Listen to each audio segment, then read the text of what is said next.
I want to talk to you about coaching. I think that's one of the themes, or the theme of this Scrum Day, and I wanted to share just some tips or techniques on coaching. And I want to talk about coaching leaders. So the topic is surprise. Coaching leaders is different than coaching teams.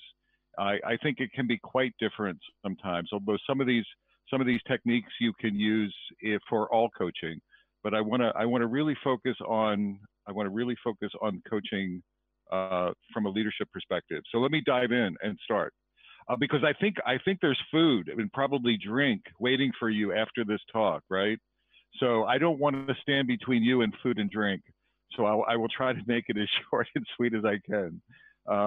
When I say coach in this sense, it's a very broad definition. It could be Scrum Masters, it could be a coach, it could be managers or leaders, it could be a project manager, anyone who's guiding an agile transformation. So I'm really not talking just to coaches. I'm really not. It could be a team lead. It could be anyone who's influencing and guiding and trying to help and assist a team. And that's my context. At least that's what I think of as coaching. I want to talk about just some patterns of coaching behavior. And I think these are useful in coaching up. The first one, I mean, I think they're useful coaching in general, but coaching upward, they're particularly important. Meet them where they are. So you want to meet leaders where they are. You don't want to talk too far into the future. You don't want to talk about Agile on the planet Saturn and try to get them to move from Earth to Saturn. You want to get closer to the Earth, closer to where they are. Try not to coach too far away from their current context. It turns out that context matters. There's so many variations around the context or situation that you're in. You want to be empathetic for their current landscape, meaning agile transformation, the culture, the leadership dynamics, the business dynamics become really important. Sometimes it's much easier in a startup environment or an entrepreneurial environment to coach leaders than it is in a 500-year-old company. Clearly, there's differences there. And you want to be situational in your coaching. You want to give them the truth. They can handle it. So you don't want to spoon feed them. You want to establish, I don't like it. I've been a leader. So part of this talk is coming from me as a leader who talks to coaches who are trying to coach me.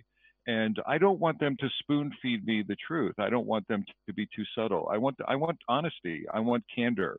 I want it to be brutal. Now, I also want them to meet me where I'm at as well. So I think that's important.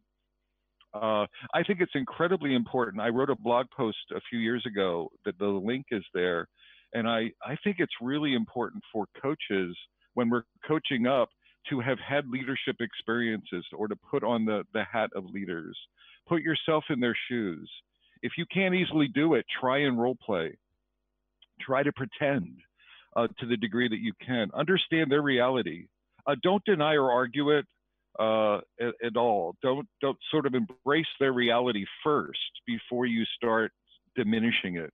If you've never been in a similar role, ask a lot, listen a lot, seek to understand them. Don't trivialize their world. If anyone in the audience ever uses the phrase, "That's not Agile," don't do that again. Raise your hands if you've ever said that. I've said that. I've made the mistake of saying that on occasion. I feel really sad for myself when I say that. We shouldn't. That's not resonating with leaders. That's not connecting with leaders. I would argue that's not connecting with teams. That's not connecting in general. I'll pick on myself. I bring baggage. I've been coaching. I've been doing Agile since the late 90s. Clearly, I have a white beard. Clearly, I'm a dinosaur of some sort. Maybe I like to think I'm a velociraptor, but I'm probably not. I'm probably something heavier. But I have baggage. So it's part of it is positive. I have experience, and experience is really great. But with experience, you can actually misuse your experience. You can bring it in as baggage. So it's harder. So I have several coaching engagements that I've started in the last quarter, and I try to walk in the door with a new mind. I try to clean off my experience. I try to go in with new eyes. I try to let go of my baggage. I try to let go of, oh, I've seen this before. I know how to solve it. Even if I've seen it before, a pattern before 100 times or 1,000 times, I try to not presume that it's the same solution for this client or for this person or for this organization. You don't want to marginalize management. I don't know if Dilbert is in Germany, but in the US, there's an old Dilbert where it's pointy-headed managers and there's cartoons. And we still have this really bad habit of stereotyping leaders in agile contexts and marginalizing them and putting them off to the side. And we need to be patient. We need to not, just like I don't want the leaders to marginalize their teams. We should deal with them with respect. We should meet them again where they are with a position of respect.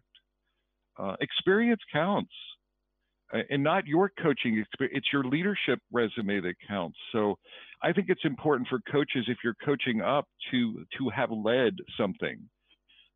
You could have a management role. You could have a team lead role. You could have led the scouts. You could lead a church, a volunteer group.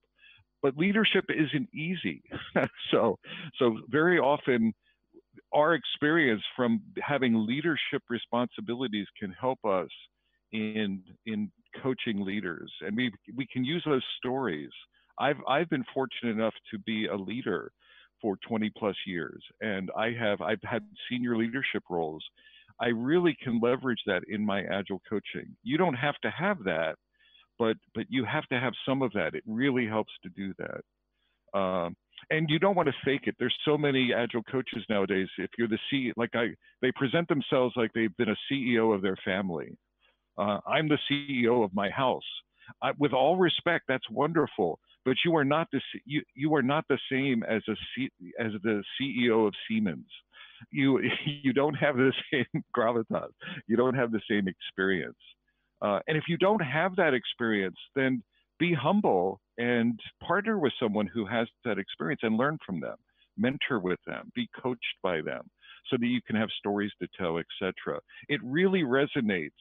Another way of saying it is I talk to senior leaders all the time, and they say things like, these Agile coaches come and tell me what to do, but they've never walked in my shoes. They have no experience or very little experience. And we want to cross that chasm a little bit. And I think humility can help with that. I'll talk about that later. One of the things that I found is really helpful is our language. We want to be crisp with our language. We can say all of these things like velocity and throughput and failure and Agile and self-directed and trust but verify, and that's not Agile, and safe and DAD and Kanban and less, et cetera, and it can be confusing. So we want to, not use too many terms, not use too many acronyms, and then when we're using them, translate them to, translate velocity and throughput to the predictable delivery of high quality results, to making customers cry with joy that you've delighted them, that we can deliver on time value. You can use those terms and not confuse, we can get into the gobbledygook of our Agile terminology, and that doesn't always resonate with leaders. I don't think it resonates with teams sometimes. But again, it's part of meeting them where they're at from a terminology perspective. I think that can be useful. This is a pet peeve of mine. In the Agile community, we love games. I'm sure you've played games this week. We've done simulations, we've done games. There's nothing wrong with games. I don't know if this is a game that resonates. In the US, this is a game called Mousetrap. And it's a wonderful game, and you put it together, and the goal is to, it's mechanistic, and it's playful. And I used to give it to my children when they were young. I've given some of them to my grandchildren. But you want to be careful when you're dealing with leaders and coaching leaders. Sometimes we can over gamify things. We can do over simulations. So you want to be careful that you try to lessen that. You want to honor their time. And I know everyone's time is valuable, but we want to honor their time as well. And we may not want to play. I see so many coaches that play too many games. We want to have an Agile introduction, and we force a CEO or an entire C-level team under the banner of coaching and training and agile transformation to go through a game for an entire day. And I'm wondering if we could boil it down to an hour to get the point across for them. And instead of that, give them real world case studies and short video. So really complement that. The real point here is I'm not anti-game. I'm just sort of, let's not be overzealous with it. Let's not do it too much. It needs to be effective. This is something I see so many coaches that are coaching, and I don't know if they've really, they don't walk their talk. No one in this audience is this way. So don't, it's everyone here in the US. So no one outside of the US is like this. But we talk a good game, but we don't necessarily sort of walk our experience. And I think it's really important, if we're trying to coach up, that we don't just say it, but we message it, we example it all the time. We actually we show the leaders by modeling what behaviors we're looking for. So agile principles: be transparent, be courageous, tell them the truth, challenge them, take risks, serve your client, and don't just follow the money. I mean, the money is the money. We all need money. We need revenue. But we should be coaching to make a difference as well. We should be coaching to transform. The Scrum Alliance talks about transforming the world of work. We should be transforming teams, or serving teams and serving our leaders. So try to really practice, be sharp. I think it really helps to be sharp with walking your talk. I talked about this earlier. Stay humble, reflect. One of the ideas of humbleness, from my point of view, is, are we coachable? There's a view that says, in order to be a good leader, you need to be a good follower. And someone who doesn't follow well doesn't always make the best leader. I would apply that same logic to coaching. In order to be a good coach upward, you need to be coachable. Like, for example, do you have a mentor? Are you mentoring? And do you have a mentor? Are you being coached? And then talk to your coach and find out how coachable you are. And be open to being coached about your coachability. Learn from those you coach. I love it when a client teaches me something. I was coaching a senior VP at a company a while back, and I was pushing too hard, if that makes sense. And he stopped me and he said, "Bob, you're pushing us. You're pushing our agileness. You're challenging us, and we appreciate that. That's your job. But we've looked back, and we're incredibly proud of how much progress we've made. Now, maybe it doesn't meet your expectations, but we're proud of it, of the progress we've made." And I timed out, and I'm like, "You're absolutely right. I was incredibly wrong. I have to look back too." I said, I was overzealous. I let my agile enthusiasm get the best of me. I apologize for that. I hope you, and again, they appreciate my passion, but at the same time, I felt like he was coaching me. He was reminding me. He was knocking on my window and saying, "Bob, it's okay. We've got it, right? We're working together. You're our partner." So be willing to say, "I don't know." Or be willing to say, "Let's discover this together," or be willing to say, "I was wrong," and then give more than you receive. Again, these are 360 coaching, but I think this is incredibly important upward, because we're modeling the behavior that we're expecting from leaders as coaches.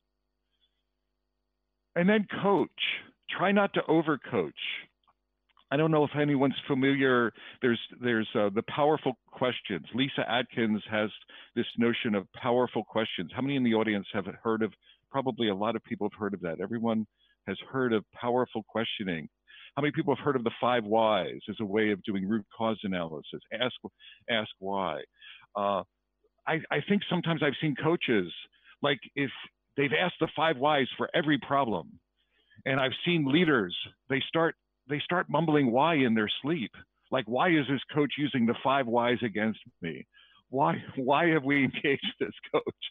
Why? We can overuse our tools sometimes.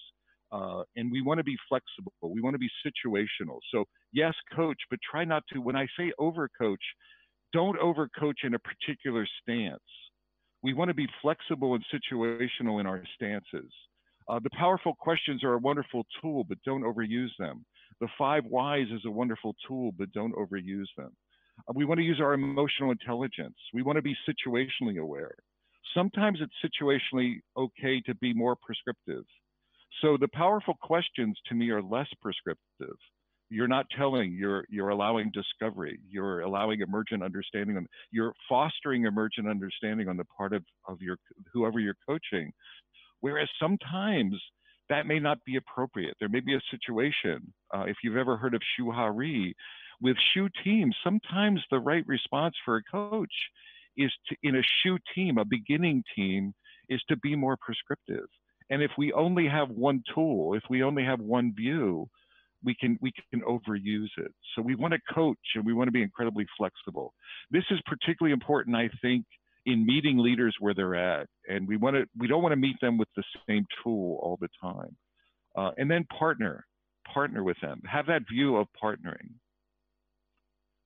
This is a wonderful, I just wanted to share this. I shared this at the Scrum gathering, and I think this is a wonderful tool. It's the 9 coaching roles. And what I use it to remind me of is that there's not only 9, but there's 9 postures, not stances, but postures or mindsets or approaches that I can have when I'm coaching someone. And sometimes I'm going to be more prescriptive. Like I might put on the hands-on expert hat, if you will. And that would say, I will do it for you and I will tell you what to do. Very occasionally, I might, as a coach, want to put on that role or that posture or that hat. I don't want to be overzealous with it, but with inexperienced individuals, I may want to do that. I may want to put on the counselor. The least prescriptive is counselor. You do it. I will be your sounding board. I will casually provide advice. I love teaching. I think as a coach, we might want to oscillate at times and just become a teacher. So we're not asking powerful questions. We're maybe just sharing principles or techniques. I use this a lot in my coaching. Or we might be a modeler. We might want to model something. Let me show you what it looks like to facilitate a healthy stand-up. Or let me show you what a coaching session looks like. As a leader, let me show you how to coach someone in a one-on-one if they're having problems with their Agile evolution. Or if you're having trouble controlling yourself in interrupting a team, etc. So you don't want to isolate on one of these. I actually think in any coaching engagement, we might want to move from a few. We might start out with coach, and then we might move to, depending on the situation and the conversation, we might move to teacher. Then we might move to modeler.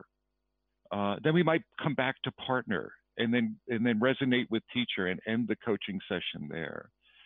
So again, you think of this as a situational awareness tool. So we don't get stuck in one role or one hat or one model. And I find it very useful for me. Now, please don't put a tattoo on your hand and say, Bob Galen said, I have to start here. And you don't want to predict your path. You want to have this in the back of your mind. And when you're having a conversation, it's just useful to say, sometimes I use this to say, how will I enter this coaching conversation? And I enter with a certain hat, but I'm being emotionally aware of what's going on. I'm being situationally aware of what's going on. Again, particularly useful with leaders, because again, you don't want to get into the one-size-fits-all approach. And I would actually counsel you not to use powerful questions with every leader. If you're coaching a lot of enterprise level leaders upward, entering every coaching conversation with powerful questions may not be the best strategy for you. It's not always the best strategy for me. You may get there on occasion, but it may not be. You may want to sort of oscillate between a variety of things depending on how you're trying to assist someone. I am done talking. I wanted to give you some tools. The final thing I want to do is something, if I can, can I get everyone to participate in sort of a game? Now that I said that games are bad, I didn't really say that, Can I get participation? Would everyone give me 5 minutes of active participation? Yes? Cool. All right. I saw a hand or two. All right. Good. All right. So what I want to do is I want you to break up. Don't do it yet. Let me set it up, and then I'm going to sit back and give you the ball. So I want you to break into groups of 3 if you can. If you don't like someone beside you, then you can break into 2. You can't break into 1. You have to break into 2s or 3s. 4 is okay. We're going to break it, but preferred 3. We're going to break into a coaching dojo. And the 3 of you are going to you're going to select what role. So there is going to be a coachee. So one of you will become the coachee, the receiver, the initiator of the context. Another of you will be the coach. And don't spend too much time deciding. We don't have to do a fist of 5. We don't have to do dot voting. You can just pick. So one of you will be the coach, will be the sender, the initiator of feedback. And then the third of you will be the observer, someone who's paying attention to the conversation between those two and will facilitate or take notes if you want to, but really debrief. We're going to take 5 minutes and have a conversation around a simulation. I have 2 simulated scenarios that I want to share with you. So the key to this is a coaching dojo. It's a very useful technique to sharpen your coaching.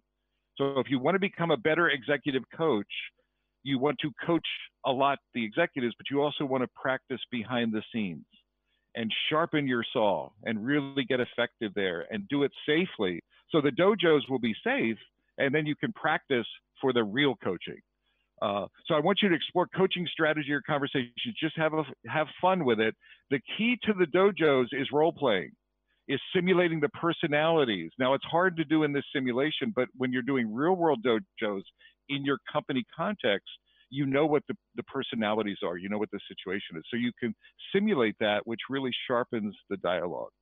So here's the 2 scenarios. I want you to take 5 minutes, break into groups of 3, and just have a conversation around a coaching conversation with these 3 roles in mind, and role play what that coaching conversation would look like. Here you go. So look up there. I hope you can see it and read it and pick one. So what I want you to do is pick each group needs to, don't do 2, just pick one side or the other, and then get into, put on your acting hat and role play a little bit. And I'm going to time you for 5 minutes. All right, I wanted you to experience a coaching conversation. I hope you had fun with it. If you follow up with me, if you send me an email or something, I've gotten a lot of traction out of coaching dojos with different scenarios, upward scenarios, downward to team, manager, product owner, very specific. I think if we want to be a better coach, we have to practice. And I was hoping to inspire you that we have to practice is hard work, and we have to practice in a safe environment. So I'd like you to think about dojos as a way of sharpening your coaching. And that's really all I wanted to expose you to, because I don't want to stand between you and your food and your drinks. With that, I want to inspire you. I want to inspire you a little bit. I don't think we meet people by accident. People are put in our path for various reasons, but it all comes down to helping each other learn and grow. I think all of us have a coaching responsibility. But if we're going to do it, we need to practice it. We need to work at it. We can't just be passionate. We can't just have read a book. We need to partner. Part of the dojo was partnering with 3 people who are helping each other. When you do dojos, you actually rotate the roles so that we're all learning. We're all helping. We're mentoring. We're coaching and being coached at the same time.